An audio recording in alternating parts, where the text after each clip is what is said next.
And we're live, everybody. Welcome to the ByteofWhy podcast, episode 6, with tons of people. And this is our last episode for 2020. And we are very pleased to be joined by our entire guest roster from episode 1. We're going to have Nash and Kristen join in a bit. But today's topic of discussion is going to be just running through V10, the software suite over the last year, the year in retrospect, all the new features we've seen come to our vehicles. We have a few people here who are on different builds. We've got Brandon, who's an FSD beta tester. We'll have Kristen soon, who's also an FSD beta tester. We've got Tom from Sweden, who's on the latest current build. We've got Mark, also, who's hopefully going to be an FSD beta tester soon because he puts out awesome content and participates awesome, and we all hope that he will get it. But for now, he is on the present software suite. And we have myself and Glenn, and Franklin, who are from Canada, who are all hopeful FSD beta testers. And Franklin thinks he will definitely not get it, but I'm sure he'll get it. It's negative reinforcement. I think it'll work. If you set your expectations low, you can only be happy later. That is true. That is true. Right. That is true. All right. Thank you for everyone who's joined us on the chat. And let's get to it. Does anyone here have any opening comments that they'd like to just throw out there about what a year it's been and from where we've come and where we're going? Anyone want to just volunteer to start?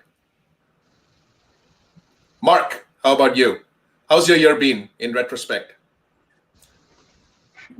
So far, pretty good. I think my main takeaways from the year have been probably regarding FSD, just because, that's probably in the last month or two, but that seems like that's the biggest change that could affect everyone the most. So I've been really thankful that John from Silicon Valley and Brandon, also from California, have been allowing me to ride with them just to see how it works and what it does, what it doesn't do. Kind of as a Tesla addict, exactly what everyone kind of wants to see develop into something that's going to help humanity, basically. So my takeaways of 2020 are FSD beta. I think that's a good takeaway. That's a good takeaway.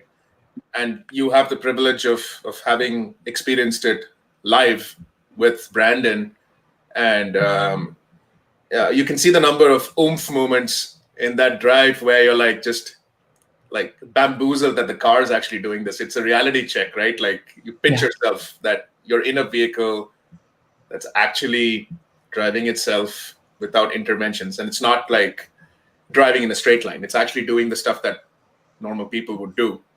Yeah, I think the difference between like why people aren't really worried like when they're on regular autopilot is because it's pretty well known what it's going to do and what it's not going to do. So you kind of know, like, if you see this happen, then that's kind of the worst that could happen. But with FSD beta, you're always on your toes. You don't know necessarily what it's going to do. It might switch lanes. It might not switch lanes. It might zigzag. You never know. So just that unknown, I think, is what makes it a little more difficult. And it's definitely like a job for all the beta testers. So much thanks goes out to them, especially Brandon. Long videos, back and forth. Much appreciated. Oh, absolutely. I think you hit the nail on the head when you said it's a job. It comes with a far greater degree of responsibility than I think the general public want to take on. As much as they want FSD beta, bring it here. It requires you. The whole point is for the end user to complete that feedback loop with Tesla, to ensure that the rest of the general public, when they get it, it's as seamless as an implementation as Tesla can put out. And they're relying heavily on the beta testers to give them that data and more often tell them when they're wrong. I think the single most important event of the FSD beta drives that I noticed that the testers do is actually putting that camera button, is to is to tell Tesla that something went wrong. I think that's the most important thing that you can do. Well, anytime they take over as well, that data is also going back Right. because it's they had to disengage for whatever reason, and it's no different than hitting the camera button. Right. Awesome. Brandon, that said that there's certainly a lot of stress involved in being a beta tester. Yeah, you could tell from my earlier videos because the earlier builds were very rough for me, but the latest build was actually, it's been great. I mean, it drives a lot more natural to me. I mean, there's still a lot of work that needs to be done, but from where it started to now is much, much better. It's interesting. Go ahead. I was going to say it's interesting you say that, Glenn, because I've talked to almost every beta tester, and they all share the same sentiment. Are you sure you really want it? Like, careful what you ask for, because it's really, really like the last video you guys did, where it was close to the edge there. Like, I would have took over too. Like, I don't blame you, and I still saw some of the comments like, "Why are you taking over? Let it go." Like, that's a stressful situation, right? Well, yeah, and like Tesla Lisa, who also has FSD beta, I think she said it best. Like the camera really doesn't capture what it's like to be in the car, Yeah. because like the camera just shows a kind of a slight movement, and maybe even the camera is stabilizing it a little bit. But when you're in the car, it's basically like you have a G-force to the far right, and there's an edge of a bridge. Normally you would be a little uneasy in that situation. No, for sure, right? 100%. And I think that's like the general consensus I've heard from every beta tester. Like, careful what you wish for, because it's not like all rosy. It's like you're controlling a big motorized vehicle that can hurt yourself and others, and you have to be careful and cautious at all times. And yeah, so I agree with you, Glenn and Brandon, and all the other beta testers, and yeah. There's so one of the sentiments behind why I think we up north are crying out loud to get FSD beta in Canada, and the same latitudes across Europe, hopefully, is because of the conditions that are unique to us at this point in time. Like, it's frigid, it's really cold, you can't see roads, there are no lines, there are no markings. It's going to put the FSD algorithms through a much, much, much sterner test.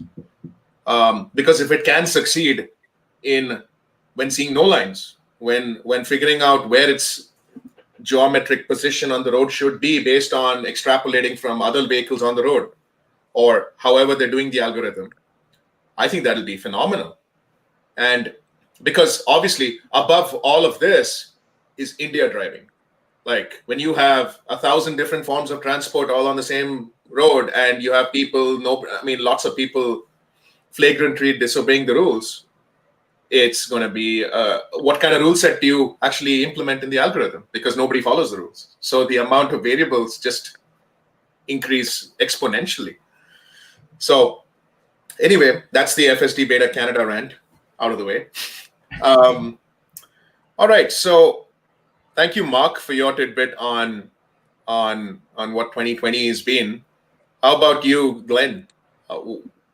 What's your experience been, and are you excited for 2021? From a tester perspective, obviously with the global pandemic, things are very much different than what I had planned for the year. I mean, I would have loved to been able to take advantage of the cross Canada Supercharging Network, and I've gone down east to visit some fellow Tesla family and friends. So that would have been a plan that I would have liked to have implemented this year, but definitely with the thing the world is going through right now, that was not possible. But you know what? In a positive note, it has given Tesla an opportunity to continue to build out the supercharging network. I know there's a lot of new stations that are underway. I know basically here in Alberta, there's new stations going out in Canmore, in Golden. So that's going to help alleviate the amount of traffic and wait times at some of those supercharging stations. So that's positive and something I'm looking forward to trying in 2021. And hopefully, things improve this coming year, and I can go across Canada and enjoy some of the beauty across this nation of ours and experience some of those other supercharging stations. And go for a giant pizza slice with Franklin. Yes, same here. And of course, FSD. I'm really looking forward to that when it does come. I don't know if I'd be a beta tester, even if I was invited. I probably would, but if I did get the invite, and like we were mentioning earlier, and all the stresses of that. And I don't drive a lot. I work from home even before this whole pandemic, so I don't have to commute. But FSD is definitely something I'm really looking forward to. Awesome. As we all, I think the station in Canmore is now online. I mean, somebody posted photos of the lights being on. When I visited a week and a half ago, it wasn't. Yeah. And I think it's in Tesla's best interest to actually put it right next to a Boston Pizza like they have this time.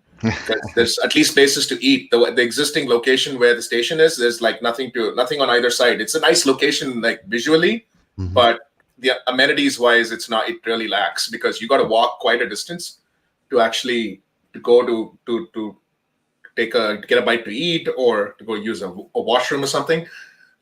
Which in sorry to say, but in -30, I'm not doing that. I'm going to sit in my car, and I'm not going to walk, or I'm going to stop first, get my stuff done, and then go to the supercharger.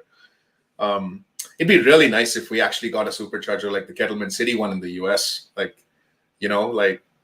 think that's the that's the reference point, the benchmark, the state of the art, you would say. I guess that when you have, as a country, the number of people less than the population of the state of California, can't really ask for too much. Anyway, we'll keep asking, and hopefully we get a response. I think that they're really being mindful about where they're putting superchargers. So, like, they're not doing it randomly. Like, when there's a really high density of Teslas, they're considering that higher than others. So, like, California, it does have a ton of superchargers, but there's also a ton of Teslas. Like, where I am, they're like basically the Corolla around here. Everyone pretty much has one. So you have to have a network. Like, you have to have a little bit more dense of a network around here. Right. Even with travel restrictions that we've had here, I have heard of some, significant wait times at some of these charging stations between Calgary and Vancouver. So I think the way they are building it out and expanding, Mark, is exactly what you're saying.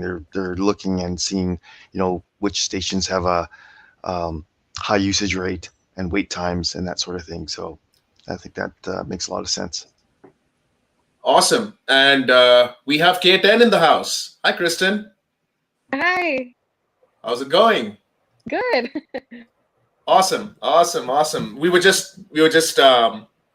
We were going turn by turn and just talking about how 2020 has been in retrospect, and how excited we were about all the features that, and other things that Tesla is doing, and we were just having a quick chat on the Supercharger Network and their build out, and the opportunity the pandemic has offered Tesla to continue building out the supercharger stations.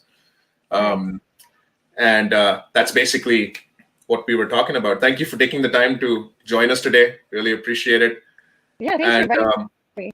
Yeah, I will not put you on the spot. So let's talk to Tom. How's 2020 been in Sweden?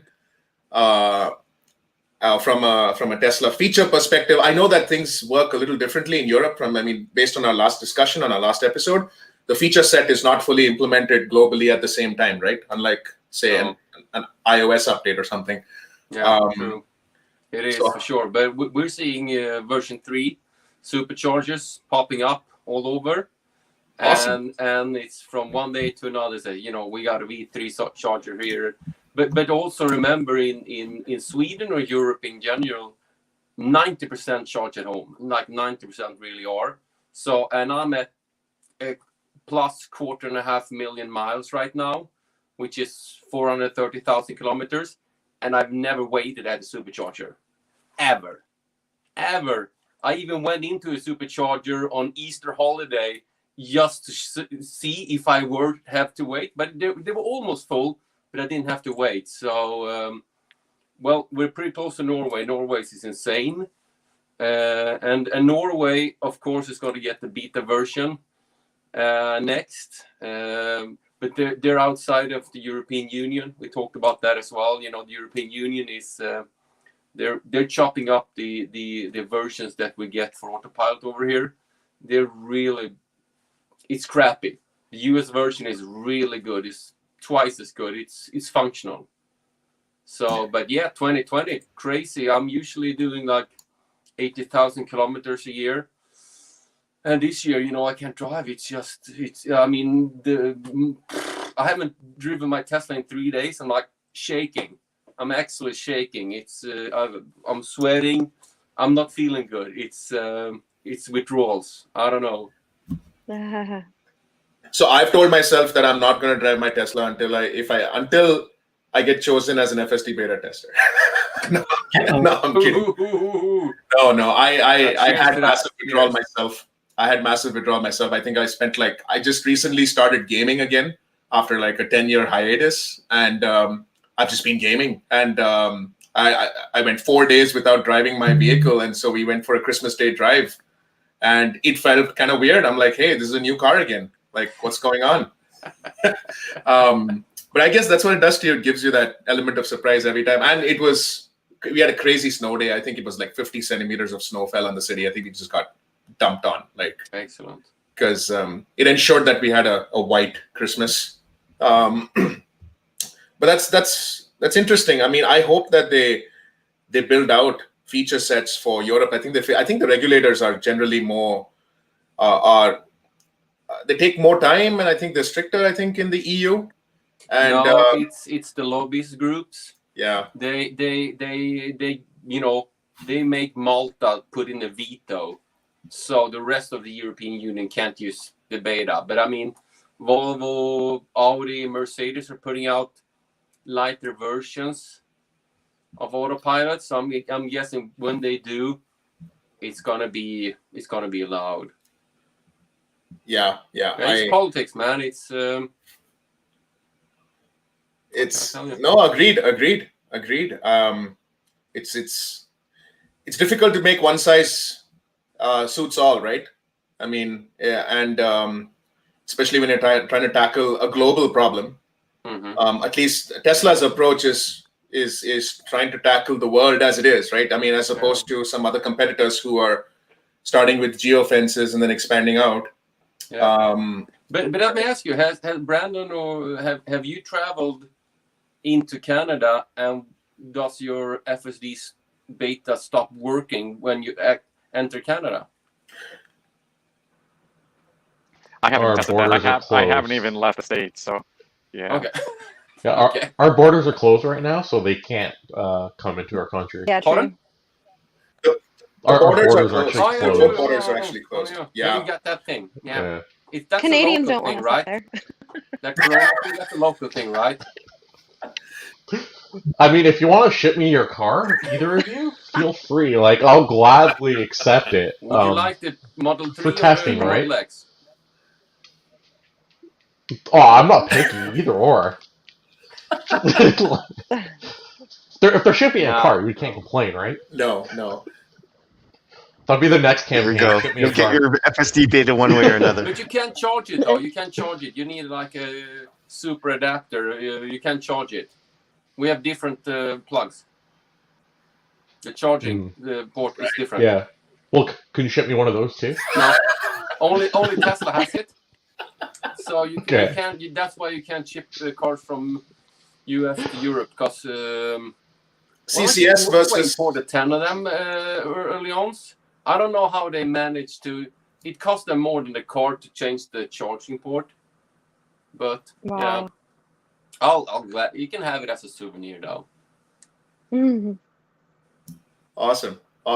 I mean, I think once things open out again, I mean, it's just so surprising that Tesla's still selling so many cars. You would think that in a pandemic, people want to just lock down, kind of go into hibernation a bit, reevaluate their financial choices in the next year, and then resume splurging. But no, not with respect to Tesla cars, I think.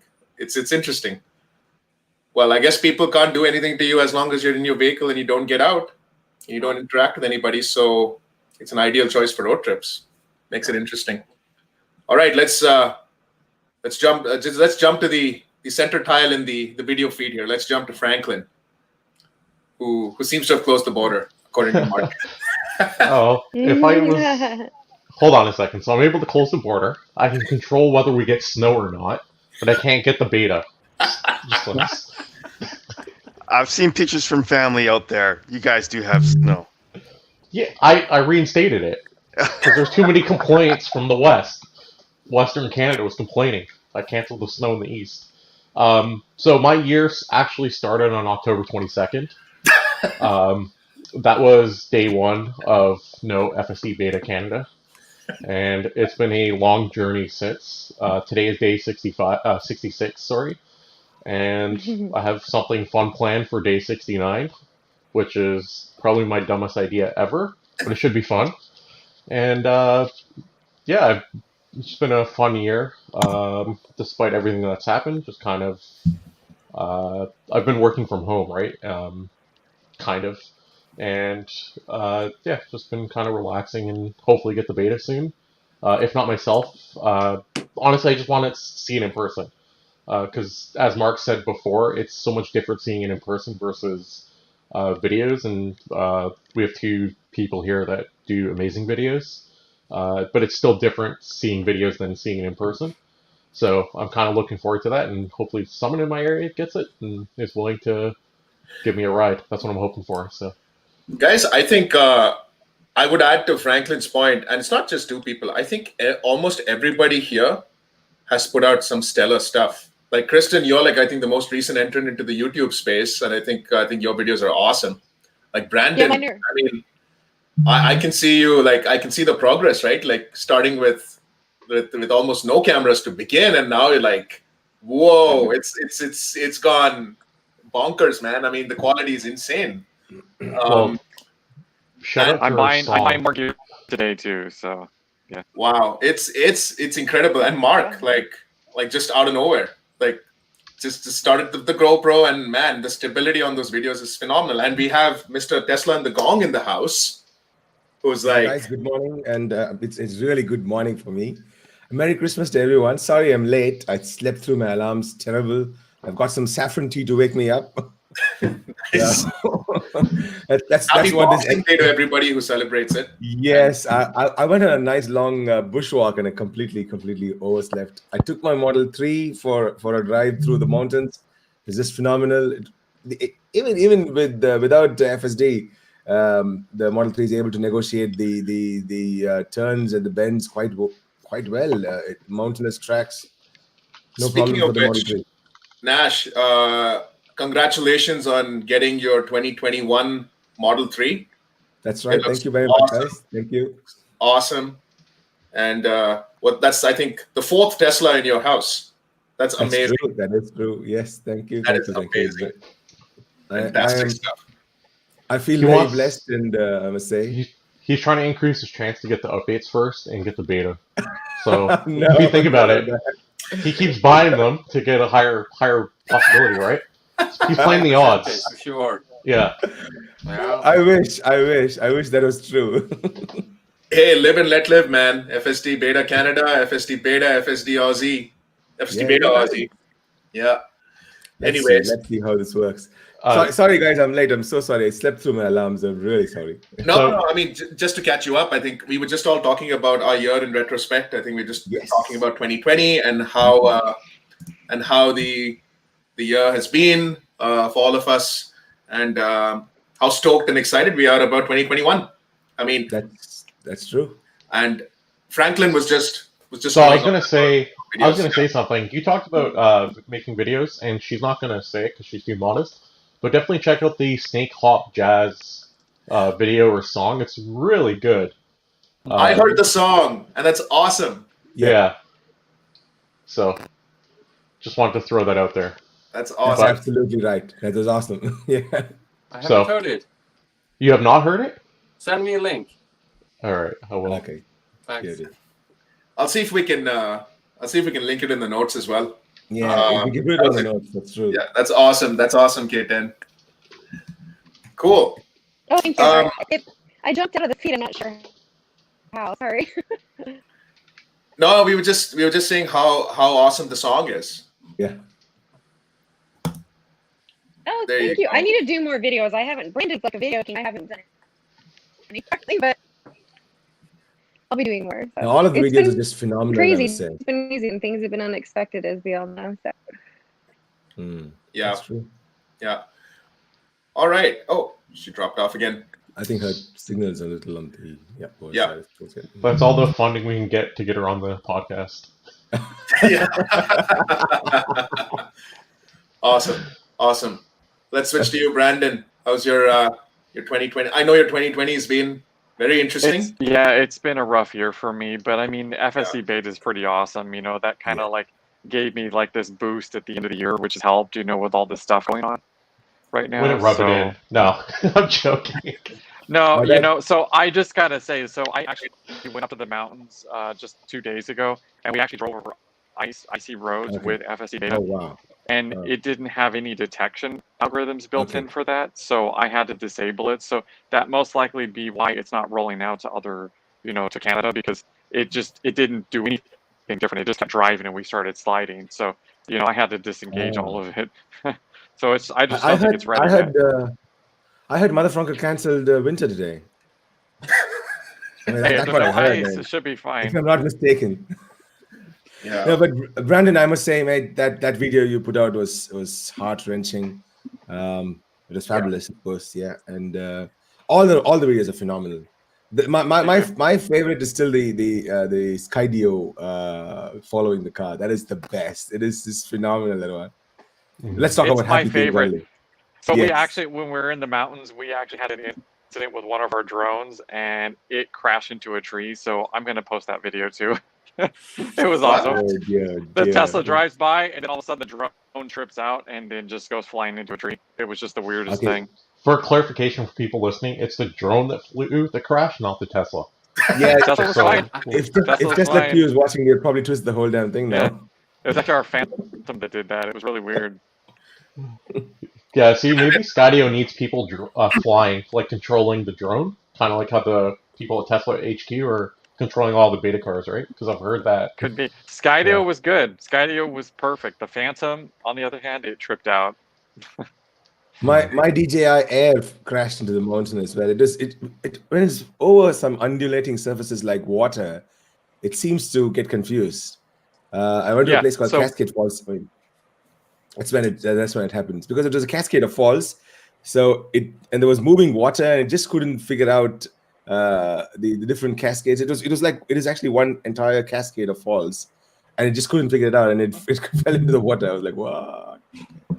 Yeah, that's what happened. It got some weird object detection issue, and then it just flew Yeah. directly into a tree by itself. So, you know, it was really, really odd. So, but I'll post that video. Yeah, the It insurance looks like company is the Tesla listening. hacked it. It's food. Yeah, of course. Yeah, right. The Tesla into drives tree. by, Yeah. and then all of a sudden Yeah. the drone trips out and flies into a tree. It was pretty Oh, funny. that'll be fantastic. Happened to me too.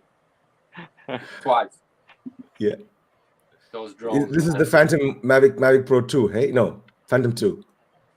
Phantom 3. Phantom 3. Oh, okay. Whoa. Okay. I had the Pro 2 now. The Air just gave up, completely gave up. Oh.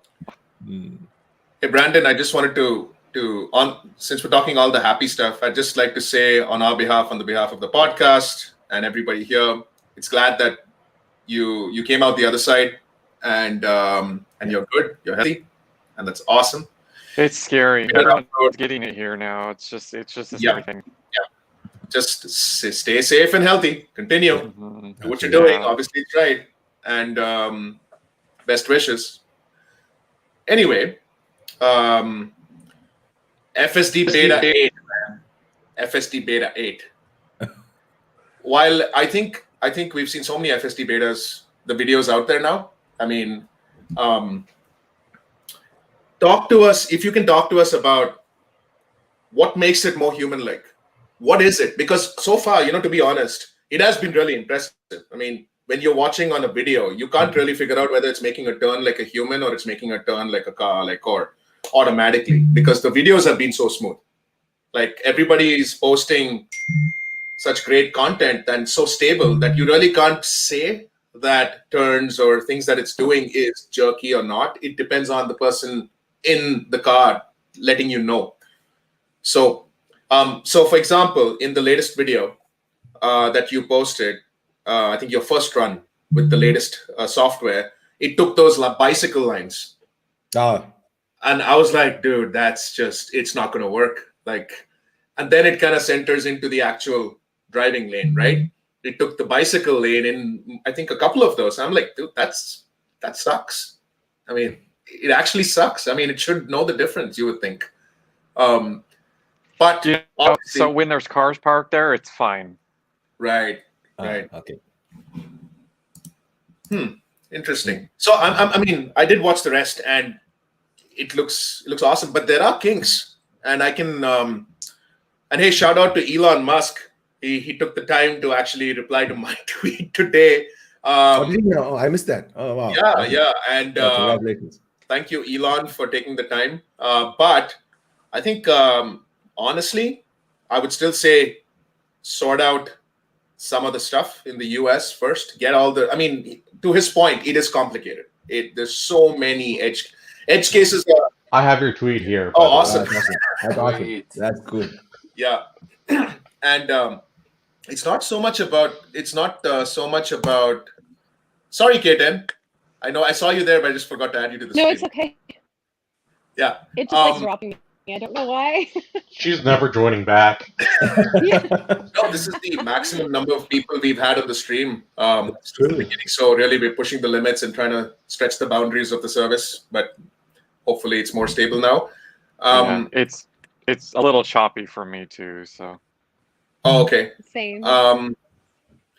Okay. But yeah, like I was saying the FSD. We were talking about the FSD beta, and we were talking about specifically Brandon's video where he shows that the car actually went into the bicycle lane instead of taking the actual driving lane.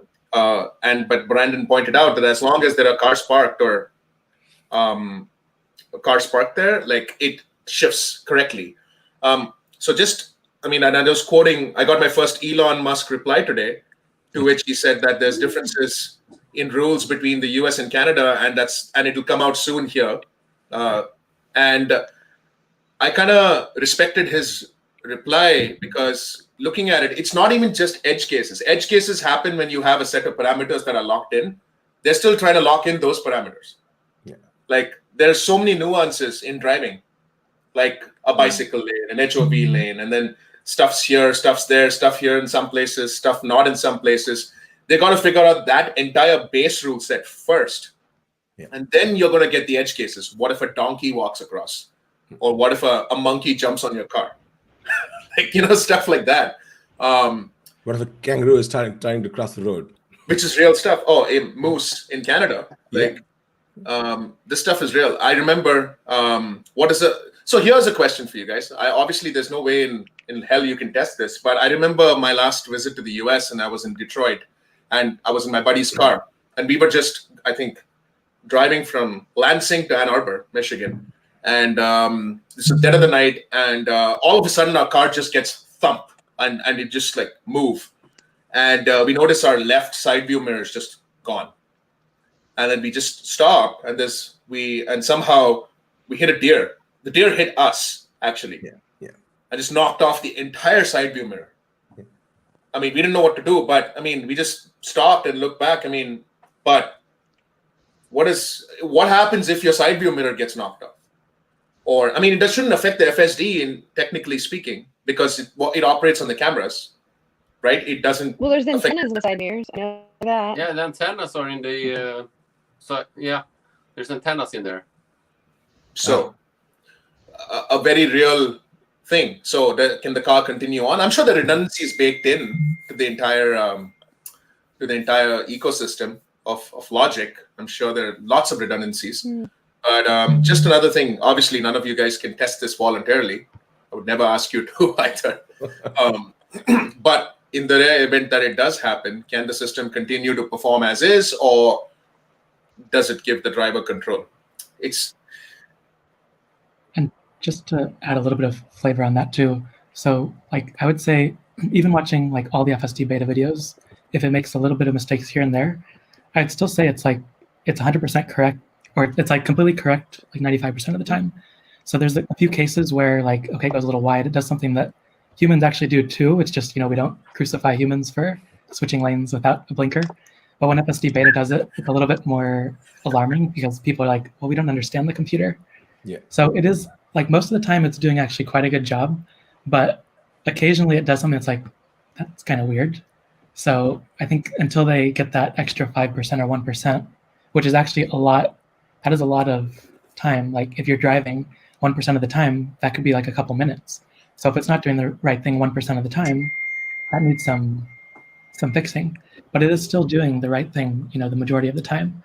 So I think we see that it's getting better and better for sure. That 1%. Elon mentioned it as the March of the Nines. I think it's going to be, they're going to have to pull the plug and draw that line across saying we've got enough .9999999% probability that we can prevent injury or incorrect operation. I think that'll still take a few years, to be honest. I did the calculation actually. I think it's 5 nines of like 5 long-tailed nines for it to be 1 whole point above human capability. And this is based off average accidents per 100,000 based off all the data I can collect, which sounds like a lot, but I mean, once they match it, it's technically better to have a FSD car rather than a human, even if it makes mistakes. The problem is you're still going to have media that says, oh, a full self-driving car made a mistake. They won't see it as, from a statistical point of view, it's actually still safer than a human. But yeah, I did all the math on that one day. Just out of curiosity, because you always hear like long-tail nines, and you can actually like peg it down to an exact number based off human error. And again, humans don't set the bar very high for a computer to bypass, especially depending on where you live. For like me personally, I pay out of anyone in Ontario, my city has the highest insurance rates across all Ontario because we have the absolute worst drivers. And I'm not just saying that; it's like my insurance is ridiculous. So I can tell you every day, every time I go out for a drive, I see these people, and I'm like, yeah, I'm pretty sure the FSD Beta is already better than people in my city. So, yeah. Are you in Brampton, Ontario, by any chance? Yes, I am. There you go. I mean, look, I got my Canadian driving license in Ontario, and my first car, when I paid insurance on it, I think it was it was a 3-figure number per month, which just blew as a student at the time, I did not have the money to pay for insurance. Like, I thought you looked up worst insurance rates in Ontario, and that was the first thing that came up. No. And to be honest, it blew my mind because the person on the call told me your proximity to Brampton, Ontario is very close. So you're paying extremely high. And so I did. And over time, it's gone down. But yeah, that area is pretty notorious for the most number of accidents, I think, in the country. So if you actually go to Google and type in highest insurance rates in Ontario, my city is $400 higher than the second place. Wow. Yeah. $400. My gosh. That's higher. Had ridiculous prices, but yeah, it looks like no, that's 400 higher than second. Like. Oof. That's the gap from first to second. We're in the thousands. Okay, you can have the FSD then. Okay, you deserve it. That's all right. You guys deserve it. You know the worst part about it all is so basically there's 2 cities like side by side. If you live on one side of the street, you're gonna pay in the thousands. If you pay on the other side of the street, like it's literally a fraction of the cost, just because of the address. Like the address changes cities. So your insurance rate drops drastically. We're talking like literally, you can be on like 1 street apart. It's insane. So. Wow. I mean, it's crazy. We can see why you're the FSD Beta campaign manager for the country. I mean, you're in the right place. Yeah, exactly. If it can drive here, it can drive anywhere. That's what I think. Right? Oh yeah. Well, if you can self-drive there, you can self-drive anywhere, I think. Yeah. I've been to Canada twice. They drive kind of okay, doesn't it? What's the name of that town where they shot Roxanne, the movie? What's the name of that town? You remember? Nelson. Yeah, I've been there. Yeah, that's a Nelson, cool town. BC. I'm laughing because Roxanne, K-Tendos, inside joke, she just like totally dipped out. She's Oh, married to Neil Young. You're a great Canadian rock hero. well, I'm a great Canadian rock hero. Is that what I heard? I No, can't sing. no, Neil Young. Daryl Hannah. Oh yeah. Roxanne. She's married to Neil Young. Yeah. No, I was thinking of a totally different Roxanne when you said it. Never mind. Okay. This is the child version, you know. With, The Police is the one I was thinking. There's an inside No. joke. Yeah. no. No. yeah. All right. Well, Nelson, BC isn't really Brampton, Ontario. I'll put it that way. Okay, cool. Brampton is just a whole different level. And generally speaking, you see different driving styles between different provinces in Canada here. Like, I mean, Ontario people, so I was in Ontario first as a student, and then I moved here to Alberta. And my first thought was, I'm like, wow, people in Ontario drive so much faster than Alberta. Like, I mean, the average speeds on the highway are just much faster. Everybody's in a rush. And it was starting. I mean, anyway. That's one of the things that Elon tweeted today, that they're possibly going to look into having like a matched traffic speed, which I think we've seen in some videos. That's definitely needed, because even if sometimes it's going a little too fast because the speed limit is like not taking into account closer traffic that's slowed down. Sometimes it's going too slow. And like if you're going that slow on the freeway, people are going to basically run you off the road. So it needs some detection of like nearby traffic. I was just reading the tweet now that he said match other traffic speed setting. That is actually pretty good. For sure, Mark. Because people are getting a little angry with us when I'm driving on autopilot, even without FSD. That is, even on non-autopilot. For us here, I have friends that have come to visit me from the States all the time, and even though our highway posted speed is 100, the average going speed is like 130. I'm not joking. Like if you're doing less than 130, people are like angry at you. So, and I know it sounds crazy, but again, our insurance rates are what they are. So that's like the going speed. So a feature like that would actually be extremely helpful to actually prevent an accident, because if you actually are doing 100, you're actually like at a high risk of causing an accident because of going speed. Right? So just for the US viewers, 100 is 62 miles an hour, and the 130 is, I think, 80 miles an hour. Yeah, something like that. So close. Even on lower speeds, though, like I think in a couple of Brandon's videos and in Chuck's videos, like people have literally just honked because you're going too slow, because you're going the speed limit, which is not a good place to be. Yeah. Well, I've seen. There's some parts in their videos too where I've seen Chris who's actively taking it off because he said, "Oh, there's a car behind him. He doesn't want to interrupt them," and it makes sense. You don't want to mess with people's driving experience around you, right? If it's going to interrupt too much. But it's kind of a pain because you kind of want to see what the car can do, but at the same time, you don't want to mess with others around you. So it's like, what do you do, right? Absolutely. Agree.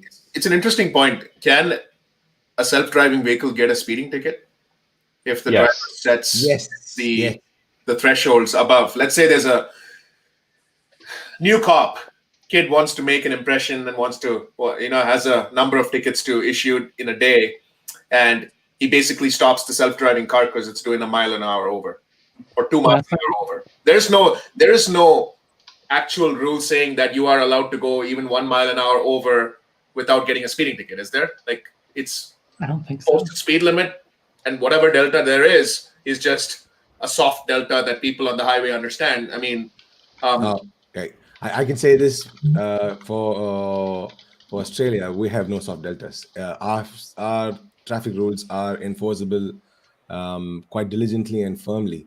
So in our case, if we have we have variable speed limits on one single stretch, because although it is called Princess Highway, the Princess Highway like extends all around Australia. To be honest, so our speed limits are different at different spots, and we have to go down to 60 before we cross the speed limit sign. That is our most important rule. So we are already afraid here with the older FSD. Sorry, with the older Autopilot, no FSD. With the older Autopilot, we still are scared when you're going from an 80 road to a 60 road, because we should be at 60 when we cross the traffic sign. Whereas now it actually slows down to 60 after it crosses, which is actually a violation of law for us at this time, and we are eligible to get a speeding ticket for that violation. and we have something called double demerits for the holidays. So till Monday, if I violate a rule, I get double demerits, and then there's a 2-day gap, and then from 31st to 3rd, it's double demerits. So we are always scared of that. So that has to be taken into consideration. You No, put a key. you know what? I'm going to tweet that at Elon right now and ask him if FSD will consider double demerit points during holidays. Yeah. You said a key word there, holiday. Is anyone here have the holiday update? Nope.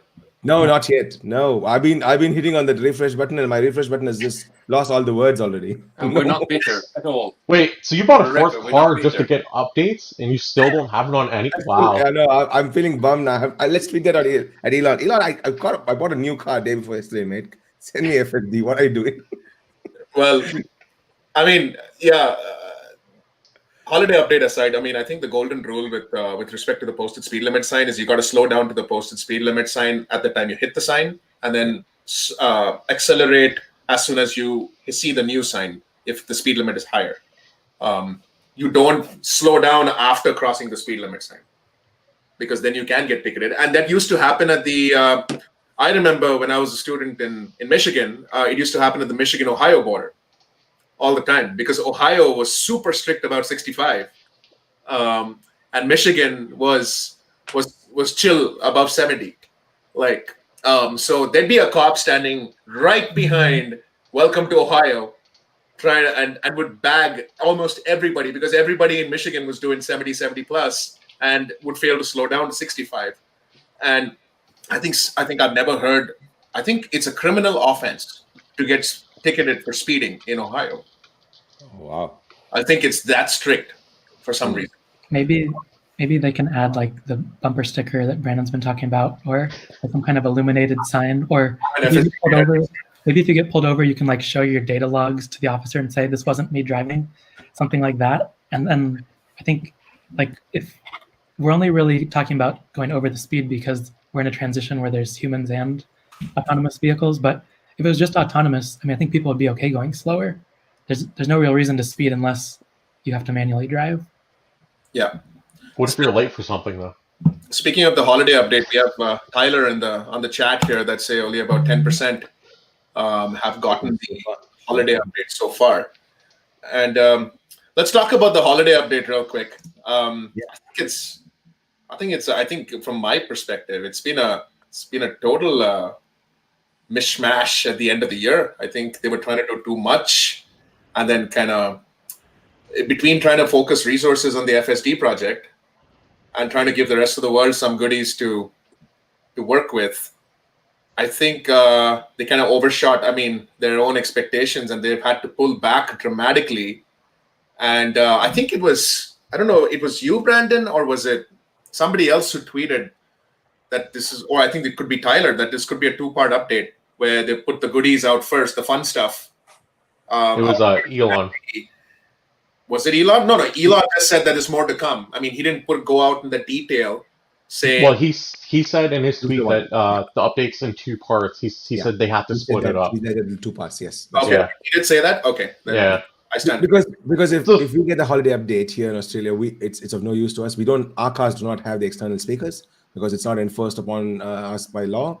And so we'll get none of that here for us. It doesn't work for us at all. Hey, I understand your confusion though, Brandon, Elon. It's pretty close. Absolutely.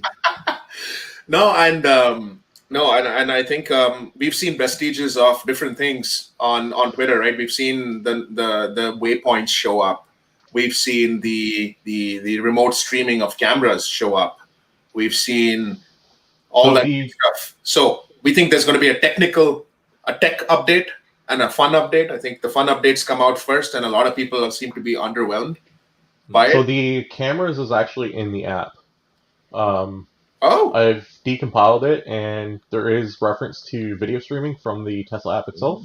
Nice. I cannot find any actual buttons, anything like that, but it is definitely in the app. Nice. So. To people out there, you heard it here. Yeah. Mother Franca himself. Awesome. That's awesome. And this is in the Android APK? Yeah, it's in the Android APK. Gotcha. So that's cool. I mean, because one of my questions, I think it was to Tyler in the chat here, was, will it be a server-side update that they would push to enable remote streaming, and how that would be implemented? Would that just be a tab like we see the upgrades button? Because that stuff goes away and comes back at will. I mean, depending on how often you refresh the app. So, and we didn't receive an app update strictly to enable those features. So would it be something that they just can push without an app update? I don't know. There's a lot more smarter people than me here on the stream here who do app and coding and development. So that would be a nice thing to talk about. How do you think Tesla would implement remote streaming? We see a bunch of services out there that already do it, right? There's a bunch of apps on the App Store that already show you the feeds. But I think you need to still plug in your USB stick into your phone to view the feed, right? I don't think anything streams live to your phone as you're driving or things like that. Is there? No. So there are other. Yeah, go on, Mike. So they have a limitation. So in order for them, so basically the video footage has to be written to a location, and you can't grab that location simultaneously while it's still functioning. So that's why when you're going to the Sentry Viewer, your dash cam is actually kind of shut off because you're accessing the same video footage. Right. You kind of can't do both at once. There are companies that are coming out with stuff, like Amazon's supposed to be coming out with one this coming year, where it actually has like a data connection where you can actually view the footage remotely, which I feel like Tesla's going to totally ruin their product launch. But their way of doing it is once Sentry Mode is triggered, which is easy to figure out through the APK, or not the APK, the API. You can figure out when Sentry Mode is triggered, you can wait an X amount of time, and then you can remotely view that footage through data connection. So there are ways of doing it. It's just you need a data connection. You can't do it at the same time, and there are limitations because Tesla doesn't have an actual API. Obviously, Tesla themselves can do a lot more because it's Tesla and it's their code. But it's a matter of time before we start seeing these things. And there's been a lot of companies that offer like little USBs and stuff like that where you can connect to your phone through Bluetooth or like the same Wi-Fi network. Truthfully, I think all of them, and yeah, Nash is showing us one, and I was about to say I truthfully think they're all overpriced and a waste of money. Because you can do the same exact thing with a Raspberry Pi for a fraction of the cost. Yeah, absolutely. So that's just my take on it. But if anyone else here wants to add in, someone here is involved with the API a lot more than me. He actually has a really awesome data collection logger thing that allows you to view your driving data really simple. Do you want to pitch? You want to pitch your website now? I'm giving you a. Thanks. Go for it. Yeah, so I have Tesla Tip, just another app to view your stats. I think a few folks on the call use that. But with regard to the streaming, yeah, it seems like Green the Only has also posted that he's seen some things. I'm not sure if it was the iOS code or the APK that suggested there would be streaming. I thought it was Green the Only was in the UI. There was a button for remote streaming. It was right above the data sharing button in the UI. Yeah, that's all that I had heard too. So I'm not sure the exact details, but it seems like it is showing up in a few more places. And Tesla generally hasn't pushed things through just a configuration. From what I've seen, at least, usually they like push an update to the app, and then shortly thereafter, it's kind of turned on. And then same with the updates on the car. Usually, it's not just a configuration, but I think probably FSD seems like it's kind of both the software and the configuration. So it doesn't sound like they really usually just push a configuration and then they turn on all these features, but that would be an easier way to do it in the future if they implemented that. Yeah, one of the things that has gone, just before we continue, we have a comment from the Blue Corsair, Tyler. There's currently a way to determine this via the API as what is displayed on screen.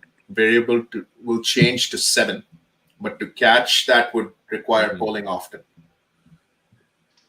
More intelligent people than me will understand. Yeah, that a bit flipped to 7, I think.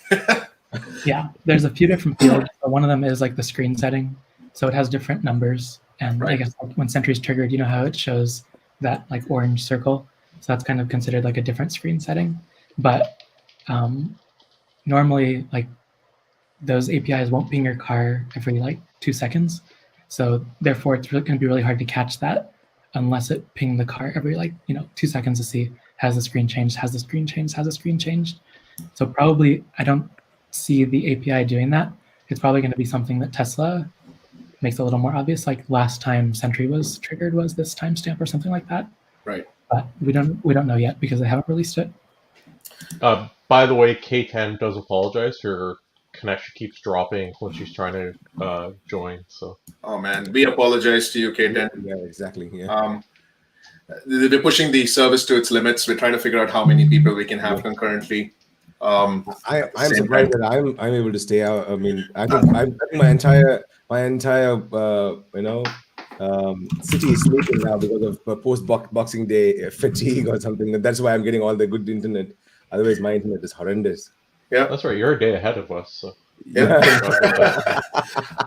One of the things that I think it's gone silent. I think there was a talk about having the UI from the vehicle being available on the phone in some shape and form. Like if your screen gets locked out for some reason or screen gets stuck, like to have a sort of a mini controls on your app. I think a bunch of people did some renders on what they thought was optimal. I think that question's gone silent. It still exists today because your screen could freeze and just go dark at any time. It happened to me when I was driving. Is it possible to do remote VNC or something? Is it No. It's your entire display, all your controls on your phone. Right now, not everything on your screen is available on your phone. Like you can't see any autopilot settings. You can't see any of that. You can do basic things like turning on the HVAC or opening, closing doors, mechanical functions. Okay. But on this topic, I'll just add one point. What really drives me mad is I can't do scheduled charging from my app. Yeah. Please give me that. I'm a happy camper. But you never know, something as normal as waypoints was something that people needed to really, really ask for a long time. And then Elon agreed to we'll do it for you kind of thing. So something as simple as being able to do scheduled charging from your phone may not be something that's desired or required by the team at Tesla. So you'd have to really push for that hard. Yeah, it seems like all the features that are coming out, maybe except for the super fun ones like the goat honk and everything like that, they all generally have to overlap with FSD in some way for Elon to accept them. It's like waypoints, I think he probably caved because a lot of the beta testers were asking for it. And maybe like if you're picking up 5 people, maybe you do want waypoints. But it's not because, us as personal drivers want it. It's more so it'll help the bigger mission. I mean, you just extrapolate. Think of it as a robo-taxi. I mean, it doesn't have to be point to point. It can be point to point to point to point. If you have 5 spaces in the car, you can pick up 5 single people, and maybe it'll know how many seat belts are clipped on, and it'll know how many free spaces remaining, and it'll go offer to pick up 1 more person. I mean, it doesn't have to be, unless you put it into for me only mode, where it's just you as the passenger. Maybe that would be a nice pricing model. If it's for you only, we'll raise the price a bit. And if you're sharing the cost between people, everybody pays the share of the distance that they've traveled from point to point. I mean, whatever. It's an interesting pricing model that they come up with. But yeah, it's. I think the next 5 years are going to be very, very defining for the transportation industry. I think we're going to go from a lot more countries are coming up with stringent regulations on gas cars and banning them. I mean, it's becoming real. It's just how many modes of it's not about public. I mean, I think it's not the general transportation problem that I think electric vehicles has. So there's 2 parts. I think this is a 2-part problem. One's the EV space, and one is the full self-driving space. These are mutually exclusive. These can happen independent of each other. You have Comma.ai that's coming up with a self-driving system you can retrofit into your gas car, right? It's just about ensuring compatibility. But rumors about Apple Titan, right? Well, that's an interesting topic we should talk about, right? Lithium titanate batteries, and we'll see. I mean, we don't know anything. I mean, it was interesting that the rumor mill waited till Tesla got included in the S&P Yeah, to then come out with it, right? it sounds like a We'll conspiracy see. theory. We'll We've see. been following Apple for a long time. They had Project Titan for years and years and years, and Oh, absolutely. I mean, and it's interesting. I mean, we can have a whole discussion on that, but we will. Let's make it happen. okay, fair But enough. so my personal experience in 2020, it's been an interesting year, if slightly from a feature standpoint underwhelming. Slightly. I mean, I think I saw more progress happen. I was more, maybe it's because I'm into my second Tesla now, and maybe I'd experienced FSD with my Model 3 SR Plus. Like, in the sense, I felt I had more excitement then than I have today until I see the FSD beta, because it's all been improvements, and there's still a bunch of bugs. And to Tom's point, I think the United States has the best Tesla experience you can have today. I think I've never ridden in a US California. Tesla vehicle. Maybe so. Yeah. California probably has the absolute best Tesla experience, and I still see it making a lot of mistakes here. It's just my honest opinion, and I think there is a huge scope for improvement in other countries, I think, but that will come as they get the data. Without the data, nothing will improve. It'll still be as bad as it. I mean, it'll still make the same mistakes. It needs correction. It needs frequent correction, right? So, I mean, Brandon can talk to this. It's, I mean, actually, if you can take a quick segue and talk about how iteratively Tesla has improved from the first beta that you experienced to beta 8, based on your feedback. Do you see a direct correlation between pushing the camera icon and improvements in that stretch? I do notice you do the same loop, and you have observed improvements. Can you talk a bit about that? Yeah, so I do that I just do that more for my personal, because, you know, Tesla doesn't say we're testing this specific scenario. They used to with various testing procedures, but not this phase for some reason. So I just have a test loop set up so I can see the differences between each build, because they just don't tell us what they are. So we kind of have to find them out for ourselves, and everyone that's seeing the videos are literally seeing it while we're experiencing it. So, you know, like the last video I did driving into my neighborhood, it no longer turned. That was like a huge deal for me. Like from builds 1 through 7, it's always turned down one of my side streets or attempted to turn into a traffic lane at one point with Mark. But this last build was great. There's no more turn signals. It's actually driving straight down the street. So that was a huge deal for me. And the turning, it's so hard to show that to people, but the turning was really like jerky, and it's so hard to convey that because all the camera stabilization and smoothing that we have. But this last build is so much more natural. Like it's like autopilot, like it slowly turns the wheel, like it's like it has smoothing built into it now. So to me, it just feels so much more natural. I mean, there's still a lot of progress that needs to be made, but it's not like FSD beta comes out and it rolls out the next day to everyone else. It's not like that. This is part of the test process. It takes some months. So, you know, even with Smart Summon, I think it was 3 months. 3 months before it even started rolling wide. Yeah. So I'm viewing something... FSD beta as the same, but this is a pandemic year, so it's even different. I've noticed something with the hardware 3.0 update. So I had the hardware 3.0 upgrade on the Model X, and now, of course, the Model 3 has that as well. In 2.5, there is one particular section where there is some construction going on, but the car has to take the off-ramp, or it has to take the exit, as you guys call it, immediately after the construction zone. On 2.5, it used to take it fine every single time.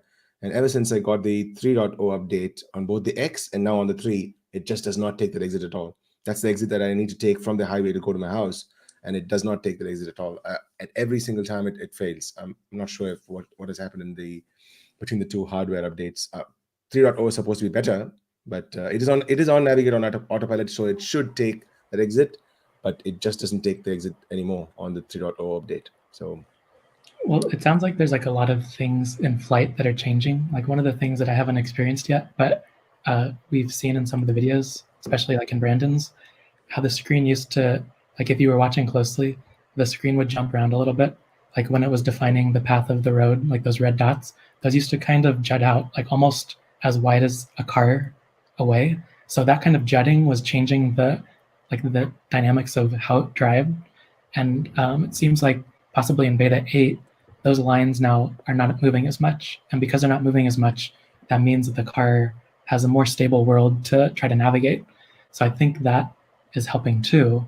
And that might be why, like Elon was saying, that it's coming out sooner now, because the screen is actually starting to become more stable.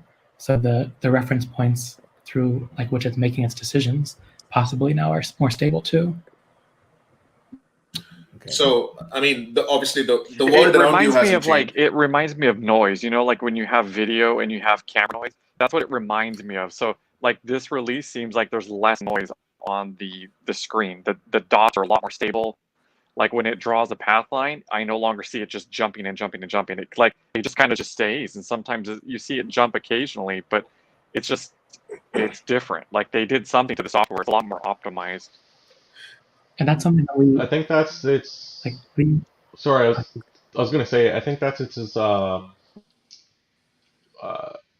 like confidence of what it's seeing, because way back when the Yeah, I'm I was sure you guys thinking remember the about dancing that cars. just now. I was just Right. thinking of speaking about that. Like when I bought my Model 3, oh man, Yeah. that would give me it would distort my vision just looking at my screen just because it's doing this, shimmering on the screen. And I think that's its confidence level of what it sees it's around its Right. surroundings.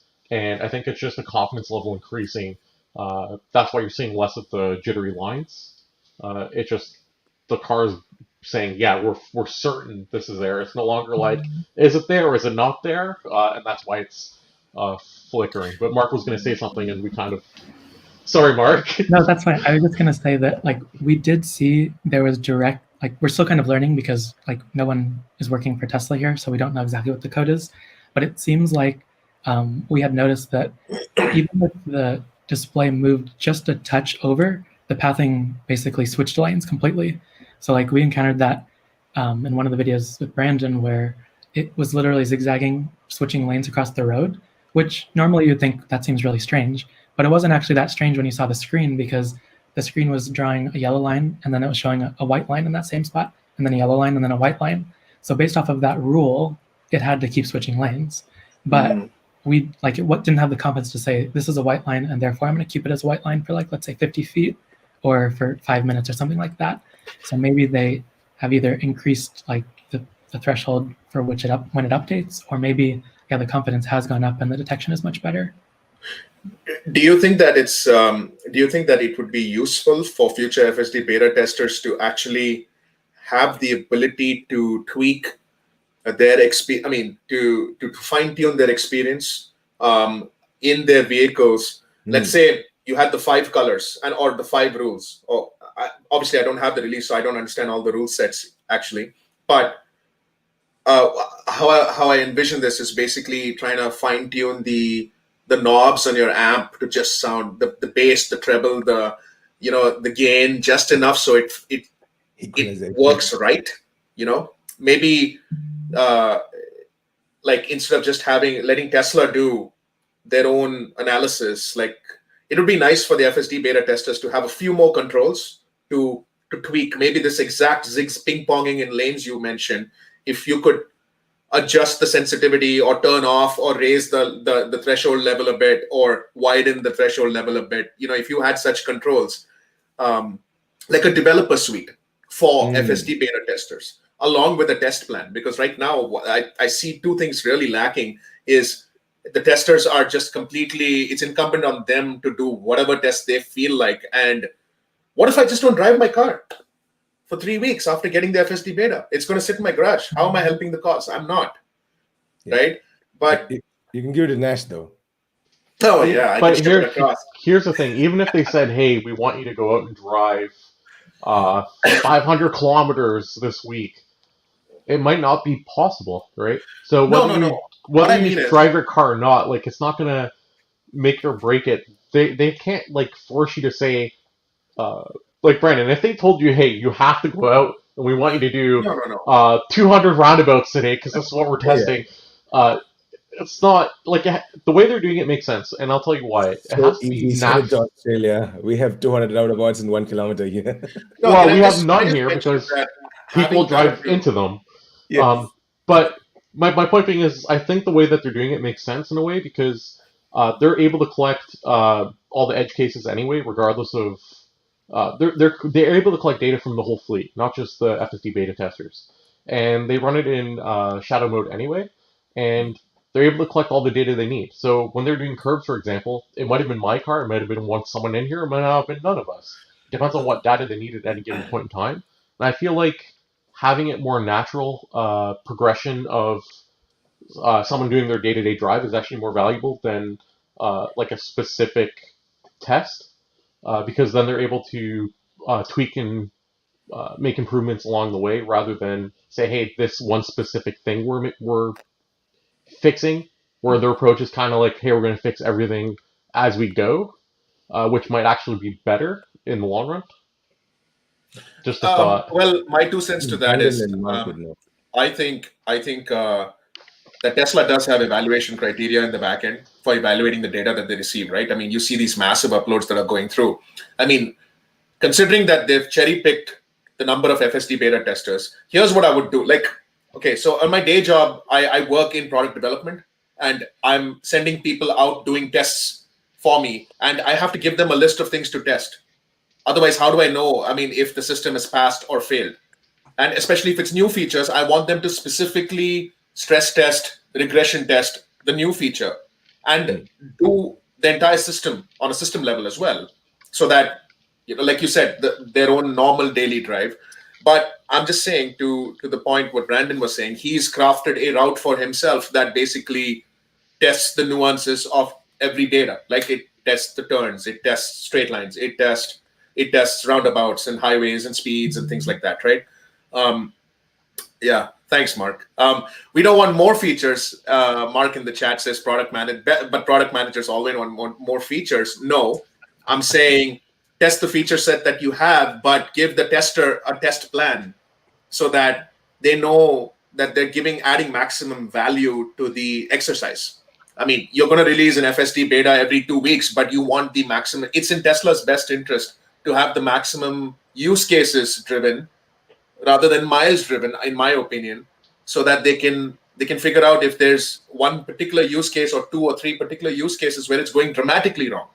You know? See, I think Sure. so. If you guys, So it I could be follow. something to do with the fact that they're allowing us to talk publicly about it. That might be the difference, because in prior test processes that we've had, it's been specific, test this specific, portion of it. But this is different because we're allowed to talk publicly about it. I think that they're probably allowing the message to be different. So here's what we're going to give you, and we're just kind of showing it to everyone. So I think maybe it's a little bit different because of the fact that we're able to talk publicly about it this time. That might be why it's different. So I'm not entirely sure. But that doesn't help you get better data, does it? I mean, you can talk publicly about it, I get it, but it doesn't help the quality of the data. Talking publicly about it doesn't necessarily translate into good data set. There's two things I'll mention though. So you have Earl, for example. He's going out to the pet store to buy dog food, right? Yeah. Seems like a reasonable drive for him, right? Right. If there's no this specific case on his drive, should he be going out of his way to go find it? Like, shouldn't the beta work for him rather than him having to go out of his way to find something specific because that's what Tesla wants? Like, I'm pretty sure Earl just wants to go to the store, get dog food for his dogs, and then go back home, right? Yeah. Your use case that you just mentioned is perfect when it's not a beta program. When it's an FSD production release, it's a slave to the master. The master is the person commanding it to take it to point B from point A. But here's the thing, right? The beta is public, and Tesla wants to have that perception of it works for your everyday use case because the FSD, like a lot of people are really stuck with what Tesla's doing, and they're against all the competitors in terms of full autonomy. But if you actually look around, the competition for full autonomy is like heating up like crazy. There's a lot of really good competition out there. So by Tesla actually having this program where developers, I was going to say, where early beta people are able to share their experiences, they're getting all kinds of sales for FSD. They're getting all kinds of people interested in Tesla that weren't before. People are sharing these videos, and it's growing. It's an absolute power move. It's It an is. absolute power move by Tesla to allow Correct. beta testers to share. Oh yeah, It's a marketing move, and I think saying, hey, he's going to the store to buy his pet food is actually more valuable to Tesla than go out and do this turn because we need this data. And on that point, I'm going to give a point because some people really dislike Waymo, but they actually do some really good stuff. For starters, they give away all their data, and it's actually like really detailed, which I think is amazing.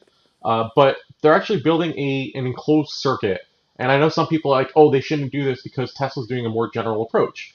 But they're actually enclosed circuit makes a lot of sense because they want to do like extreme use cases where there's like an explosion in front of the car or something where you don't really want to test that on an actual road. So I kind of hope Tesla does the same, where they have like an enclosed circuit for like those extreme situations where really you don't want a beta tester to have that type of experience on a road. You want to have to test it ahead of time, where they can say, hey, the car should do this or the car should do that. And I think ultimately, even with edge cases, they will never be able to cover 100% of them. It's just not humanly possible. You want to get as close to as possible, and I think the route that they're taking currently is probably the best path. Again, they're getting more people interested. It's for your everyday use case. The people who are beta testing it know it's not 100%. You can see them sweating. And I think, and even the people they bring along, like our friend in the top right here. No, it's I don't know. I mean, it's Well, yeah, I would say that like the two things are the marketing is definitely, that's probably first and foremost why it's being public right now, because they had no reason really to make it public otherwise besides marketing, because they haven't with other features. But I think that they do just want real customers using it. They don't necessarily want, like we're not employed by Tesla, so it's not specifically QA, but it is like real customers trying to put real use cases against the system. And I think most of the answers that are coming back from the system aren't like, this is this use case, therefore this is this rule. Some of it might be just like probability based, like we think this is a lane, therefore we're going to drive in it. And so I think it's a combination of both. So it's going to be really difficult to just define all the rules. I think some of it is just probability based. So you might see some cases where like a beta tester drives through the same road 3 times and you get different results every time because it's not hard coded. So maybe like giving some guides, like maybe like if Brandon was able to click a button and say, this chose the wrong lane, maybe that kind of feedback would be good for Tesla. But I can't see them hard coding it to like say, this is a 4-lane road, that's one way. Like they're probably not going to accept feedback like that. But maybe the green the only on Twitter. He was able to go into the system and show you the myriad of buttons available. There should be an easy way for FSD beta testers to give, in my opinion, this is my opinion, more informed feedback. Now, the first step is to be able, that's why Brandon was mentioning the other day, he actually speaking in the videos, hoping that Tesla actually latches on to the content of what he's saying, because watching something is nowhere as good as knowing what you're watching, right? If somebody tells you, look, you're looking for the dot on the screen, at least you know what you're looking for, right? There's a needle in a haystack. What is the Tesla guy gonna, at the other end, he's gonna watch this big stream of this car, just, okay, autopilot was disengaged, did it? They have to figure out the question again after receiving the footage. So it would be nice to actually label it with tag it with the problem or at least under a major bucket, like lane changing. Like maybe you were able to like press the steering wheel, like how you're able to submit a voice log, like you're able to trigger a recording using the button saying lane changing issue, and it's basically uploads. I always thought they should do like a Waze-like system where you can like just tap on the screen. You have like 5 options, but including police. Yeah. No, but I'm guessing tapping on the screen requires more. That's why I think they did. Go ahead, Brandon. Go ahead. And I think that's why they're doing this, because in the past we've only been able to write emails, and you cannot get the message across what you're trying to say. Okay, this is the issue, and you're trying to write as detailed email as you possibly can. There's just no way to do it. So I think that this video approach that they're taking, I don't know if it should be publicly, but I mean it's fine. But at least they have a way to see our feedback in real time to what's actually happening, which is what I think is pretty awesome what they're doing. Yeah, it sounds like it's possibly just kind of an upgrade in terms of how well they're able to interpret the beta testers' responses. But I could definitely see in the future, maybe they make that better in the future too, like with buttons or whatever. But it is a little dangerous, like kind of to Noah's point in the chat. These are people's their own personal vehicles. And even just clicking that little camera icon is a little difficult. Like if you It pin is. your eyes on the road. So imagining more buttons might even be more difficult. Like, oh, is this which of these 10 buttons do I push without getting into an accident? I think they'd be able to really leverage their voice system to help these things, because you can add a lot more content. If they were able to even enable duplex audio, like they're able to talk to you, like for the duration of the FSD beta program, keep a bunch of people you can directly start talking to if you find a problem. Like, I don't know, that would be a very cool idea too. Like get it like a call center kind of thing, but just for the beta testers. You don't need too many people. Or just turn on the mic when you tap the report button. Just bring up the mic and you just say what was going on and just record your voice snapshot up. That would be the easiest thing because they already get snapshots. Yeah. Just so send I your think voice there's a bunch of ways they could really leverage their data connection that's always live anyway to enable duplex audio, which I think they already can do. Like that would be very cool. I think we've. I just want to add a comment around maybe Tesla having some sort of closed circuit testing. I would certainly hope that they're doing some sort of winter testing on FSD, because no offense to our California friends that have the FSD beta, what they're experiencing obviously is going to be very different than what we're going to experience here in Canada in the winter. And Sweden as well. And Sweden, yeah, my apologies, everywhere that has snow. Along the same latitude where you get snow and ice. So my hope is that they're doing some sort of FSD testing, maybe in Alaska somewhere, or maybe in Europe somewhere where they do have a lot of snow and winter conditions, and more of a close. Getting it. Yeah. I think Norway would be they're doing that.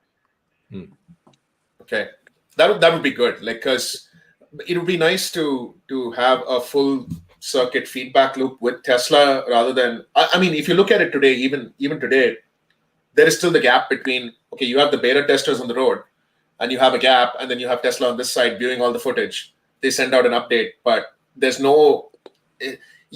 What I'm trying to say is, in this development stage of the process, you should have dev beta notes. You should have a dev log. You should know what they've fixed from previous update to the next update. You guys get the same release notes with the same. It could do the worst thing at the worst time possible and stuff like that, right? Yeah. I find it. I mean, I know to Franklin's point. I know they want it to be as real world an experience for people eventually when it comes out to people. That's it's kind of like a funny intersection of different wants. I think that's what this program is. I will tell you what I thought this was. I thought this was an exercise, a two-part exercise. One is for the beta testers to actually test the software, but more importantly, I think this is a desensitization for the general public, because Tesla wants them to be desensitized to this particular FSD experience. And that is why, and that is exactly why I think they put up the same release notes to everybody to sort of show them to show general users that, well, it is the same release notes as everybody else. You're used to your Tesla having a software update and a release note coming through. This is exactly what this is. And there's a small little line at every update which says bug fixes. But in your case, the bug fixes are the most important feature. But Tesla does not want the general public to sort of get scared, saying that, "Oh, did my car have so many bugs? Oh, that is scary." Then they don't. So this is a desensitization exercise more than anything else. You know what would really help? I think part of the desensitization is good, but I'm just saying that in addition, maybe you have a pin protected dev version of release notes that you're not allowed to share, that you can actually see every single thing that's fixed. Like that would really help the testers, because they know then, okay, this is the next thing. I Start want a that. Discord channel, Tesla. I know, absolutely. I'm just echoing Brandon's request here, but start a Discord channel, Tesla. Come on, what are you waiting It's a for? little bit of it's a slippery slope though, because as with any kind of like dev QA interaction, you don't necessarily want the QA to know what the dev changed, because then it could affect their bias. It could shift the bias in a certain way. Yeah, I get it. It's a funny line. But I think if there was like an open conversation, possibly with like the beta testers and the developers, it might be nice just in like asking general questions like, do you expect it to work in this scenario?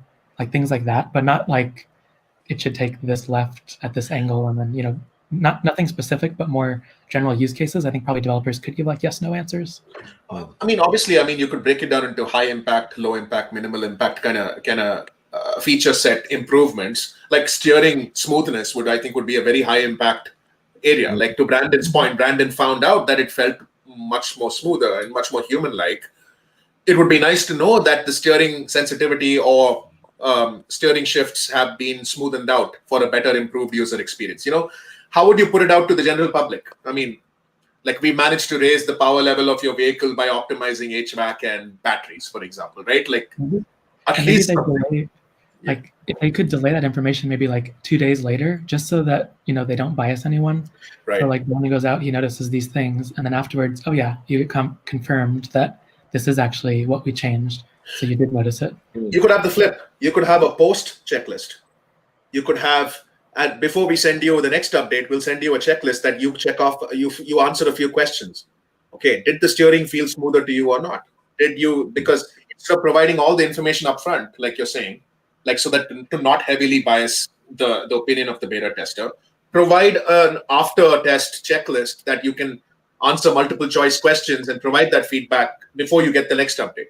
So that at least Tesla knows that there's been certain, if 60% of the beta testers are saying that, no, I did not feel a steering impact, maybe they need to tweak the steering sensitivity a notch. At least that kind of stuff will come back if you have some sort of closed loop with your end users, in this case, testers. So it'd be nice. It'd be nice. We don't have anything. There's no way. Yeah. There's no dialogue. Now, how about We're basically just saying, oh, this is what's happening, and that's it. It would be nice to have all these, right? Like that's what I'm saying. It would be nice to have a more structured way to test for the beta testers, not for obviously the general public. They want. I have a suggestion. Tesla already has something in place. When you go into the app, we have the messages section, which is not used at all. We don't use them at all. At least it can be used just for the devs, so that they can sort of have a two-way dialogue with an actual person, saying that, oh, this is done. Because I was thinking maybe a Slack channel. Why? The Slack channel is not necessary. There is already a feature in every single app where you can send back a message or something like that. That'll be yeah. Considering that they have the number of beta testers is not in the thousands or the 100,000s, it's in the hundreds eventually. Yeah. I'm thinking they could definitely establish a direct link with each one to talk to them about their feedback. When they can call you to tell you that, at least initially, they called you to tell you that you're going to be part of the program. They could call you to find out how your experience has been. I don't know. It's just thoughts and ideas. We're just trying to do a mind dump here, trying to figure out how best they could enhance the FSD beta program. Considering, look, in the future, there could be a robo-taxi beta program. Who knows? Like, eventually, a lot of people buying their second or third Teslas want them to go out and be robo-taxis, right? Like, how would you beta test that when there's no driver in the vehicle? Here you have Brandon in the vehicle, actually in his own vehicle, there to course correct. Like, what if the FSD problem hasn't yet been solved? What if an autonomous vehicle, truly autonomous, without anybody, in it, when it encounters a problem, when it has a breakdown, what does it do? Yeah, I think right now it's still in the phase of like trying to do the right thing in like the traffic situations, but it hasn't gotten to the point where it's like emergency situations yet. Those I think will be a separate section. I think there's going to be I think that we need to do almost another podcast episode on ethics, like in the ethical section of autonomy and what it means. That's the classic, right? Like, who would you protect? The 2-year-old kid running across the street or your passenger? When you know that impact is probable. The probability of impact is greater than 99.999%. Do you hit a tree, injuring the passenger, or do you those are the questions that people get asked, right? Swerving. Yeah, absolutely. Yeah, it's going to be a crazy problem. I'm sorry, Brandon, I interrupted when you were speaking. What were you saying? Oh, I was just going to say, I don't think FSD is in this spot now where it's like we get in the car and it's literally going to pull us out of our driveway and take us to a parking spot. Like it's not at that point yet. It's at the point where it's taking turns for us on the streets. But we still have to do the detailed work from the beginning and the end. So I don't think it's truly at the spot where it's at like robotaxi level by any means. No. At least from Absolutely. what we're seeing. Yeah. I think there has to be that use with extreme caution, but at the same time, like be excited about it because it's awesome. Like awesomeness with cautiousness. I think that has to be the. We're veering off of FSD itself, and I would love to see the Tesla network app coming for. I wanted to send out a tweet to Elon to ask him if when the network app would come, like a Tesla Uber service where human pilots can still use that Human network. pilot. We want to see, human pilots. We are human pilots. Peasant pilot. Peasant pilot. Yeah, okay. Yeah. That's true. I mean, so what would be the difference there? I mean, it's just Tesla owners who are already part of, say, an existing Uber network would just switch over to a Tesla network, so Tesla gets a cut of the share. Yeah, so it's disrupting Uber's, business model. Yeah. Business model. Exactly. Well, now market share actually. It wouldn't be the business model; it'd be the exact same business model. It would just be the market share that Tesla now. All Tesla vehicles can be part of the network. It's just who wants it to be, right? You heard a couple of stories where people paid off for their Teslas by actually putting into stuff like Puro or something. I think. Yes, that's true. That is true. It's a long time ago. I think I'm going to put up my hand and say my Tesla is paying for itself. I am extremely happy to say that my Model 3, which is there right now in Canberra, I have not had to pay anything for that car for the last 4 months. Is it? No, from June. Right. From the end of June, I have not had to pay anything. So it is paying for itself. And now I put my Model X into hiring service as well. We have an exclusive electric vehicle hiring, just like Churro here. It's called ev.com.au, evee.com.au. And my Model X is paying for itself. I am extremely, extremely lucky. And I'm really, really happy, to be honest. So in essence, I'm looking. I mean, depreciation is there, but even with the depreciation and all of that, I want the cars to just pay for itself. Mother Franco wants to do. Why not? Why not? Why not? Right? Like. Yeah, I know. Okay, while we're at it, we'll have a soccer moms mode as well. Yeah, come on. Yeah. All the soccer moms are going to kill me for this comment, but then why not? Yeah. Hey, but you know what? Actually, Mark here posted something on the chat. This actually brings up a very good point. Don't hit the squirrel. Yeah. It's not human reaction. Like, I mean, I think it was a recent video where it was recognizing and breaking down for something really small on the road. I don't exactly remember what the context was, but that startled the driver. Or what would it do in this kind of situation? I'm not sure if it detected squirrels before, but I think we've seen dogs just render as people, and we've seen like leaf stacks or garbage cans. Those show up just as like objects. Right. Brandon probably has a little bit more color on that. Yeah, so I think it does detect between like hard and soft objects. That's why you start seeing objects that are red, and you see other objects that are like green. I think it does know the difference between like hard and soft objects, because it'll drive through a leaf pile, but it won't drive into like a cone at all. Oh. So I think it does have some kind of recognition of things. Potholes will be like green dots on the screen. So I think it does know between like hard and soft objects. This would be very cool. The game controller, yeah, that'd be nice. This would be very cool.